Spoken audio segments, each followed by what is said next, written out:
जय हिंद एवरीवन, स्वागत है आपका वी नेशन ट्रिपल वन के एक नए एपिसोड में। और आज के इस वीडियो में हम बात करने वाले हैं कि क्या तेजस मार्क टू और घातक यूकैव एक साथ रोल आउट करने का प्लान है।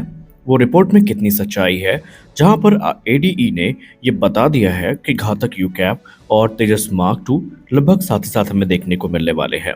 आइए जानते हैं पूरी रिपोर्ट को डिटेल में और क्या क्या नई चीजें सामने आई हैं, क्या करंट स्टेटस है, इसको लेकर के भी एक बड़ी अपडेट है। तो चलिए शुरू करते हैं आज का अपना ये वीडियो। देखिए, एरोनॉटिकल डेवलपमेंट इस्टेब्लिशमेंट की बात करें तो उन्होंने अपनी पूरी जान झोंक दी है घातक यूकैव को तैयार करने के लिए। घातक, जो कि भारत का ही एक रिमोटली पायलटेड स्ट्राइक एयरक्राफ्ट होने वाला है, इसका रोल आउट हमें 2026 में देखने को मिलने वाला है। और इसमें काम काफी तेजी के साथ आगे बढ़ रहा है और पूरा प्रयास किया जा रहा है कि तेजस मार्क टू के साथ साथ घातक को भी 2026 में रोल आउट कर दिया जाए, जहां पर ये दोनों home grown aerial platform Bharat की ताकत को बढ़ाने में अपनी भूमिका सुनिश्चित करने वाले हैं। घातक यूकैव की बात करें और तेजस मार्क टू की बात करें तो ये दोनों अपने अपने क्षेत्र में इक्वली इंपॉर्टेंट है। दोनों की जरूरत भारतीय वायुसेना को काफी ज्यादा है और दोनों आने के बाद भारतीय वायुसेना को काफी राहत देंगे। और भारत की जो ऑपरेशनल या भारतीय वायुसेना की जो ऑपरेशनल डॉक्ट्रिन है, उसमें जो अभी तक पूरी तरीके से मैन्ड ओनली प्लेटफॉर्म पर बेस्ड थी, उसमें हमें हाइब्रिड फोर्स स्ट्रक्चर देखने को मिलेगा, जहां पर मैन्ड और अनमैन्ड दोनों फाइटर जो है इक्वल सिनर्जी में काम करेंगे। अब शुरुआत करते हैं घातक से। घातक एक आरपीएसए है, यानी रिमोटली पायलटेड स्ट्राइक एयरक्राफ्ट, जिसका वजन 13 टन होने वाला है और ये ऑटोनोमस वॉरफेयर में एक महत्वपूर्ण भूमिका निभाएगा। ये फ्लाइंग विंग डिजाइन प्लेटफॉर्म पर बेस्ड है और इसमें हमें लो रडार क्रॉस सेक्शन देखने को मिलने वाला है। घातक को इस प्रकार से ऑप्टिमाइज किया गया है कि ये डीप पेनिट्रेशन स्ट्राइक को पूरा कर सकता है, suppression of enemy air defence mission execute कर सकता है। इसकी सहायता से हम इंटेलिजेंस, सर्वेलेंस और रिकॉनेसेंस मिशन को एग्जीक्यूट कर सकते हैं। इसको पावर करने के लिए 49 किलोटन का जो ड्राई कावेरी इंजन है वो यूज किया जाएगा। Dry Kaveri engine basically Kaveri engine का ही नॉन आफ्टर बर्निंग वेरिएंट है, जो इस समय रूस में अपने फाइनल टेस्ट से गुजर रहा है। अब अगर हम घातक के फ्यूल कैरिंग कैपेसिटी की बात करें तो वो 3.7 टन की होने वाली है, यानी कि घातक की फ्यूल कैरिंग कैपेसिटी तेजस मार्क 1A की तुलना में भी ज्यादा है। क्योंकि एक तरफ जहां घातक की फ्यूल कैरिंग कैपेसिटी 3.7 टन की होगी, तो वहीं तेजस मार्क 1A की जो फ्यूल कैरिंग कैपेसिटी है वो 2.5 टन की है। और वहीं अगर हम कॉम्बैट रेडियस की बात करें तो घातक का जो कॉम्बैट रेडियस है वो तकरीबन 1000 किलोमीटर का होगा। वहीं इसका एंड्योरेंस टाइम 5 से 8 घंटे के बीच में होने वाला है। अब ये डिपेंड करेगा मिशन प्रोफाइल्स के ऊपर। घातक के अगर हम इंटरनल वेपन बे की बात करें तो इसमें जो IWB यूज की गई है उसकी पेलोड कैरिंग कैपेसिटी 1.5 टन की है, यानी 1.3 टन तक का जो पेलोड है वो ये कैरी कर सकता है। इसमें प्रिसीजन गाइडेड म्यूनिशंस हो गए, एयर टू एयर मिसाइल्स हो गई एरियल कॉम्बैट के लिए, या यूं कह लें कॉम्बैट एयर पेट्रोल मिशन के लिए। इसके अलावा इसमें जो पोटेंशियली ब्रह्मोस एनजी का इंटीग्रेशन है वो भी देखने को मिल सकता है, जिसका सीधा मतलब ये है कि ये ग्राउंड स्ट्राइक और एयर सुपियोरिटी रोल दोनों करने में सक्षम होगा।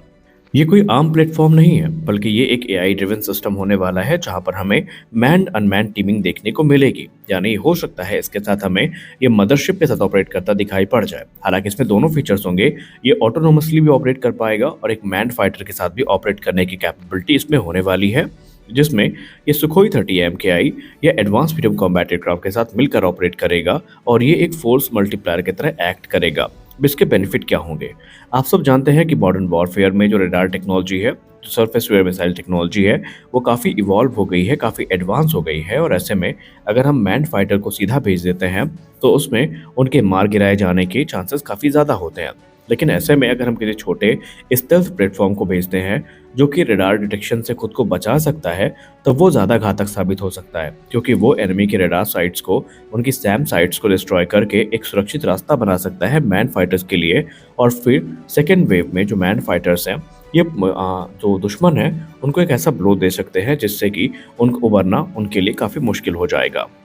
अब अगर हम करंट स्टेटस की बात करें या रीसेंट प्रोग्रेस की बात करें तो डिज़ाइन रिव्यूज़ लगभग पूरे हो चुके हैं और जो प्रोटोटाइप एयर फ्रेम है फैब्रिकेशन उनका वो शुरू हो चुका है लार्सन टोब्रो की तरफ से।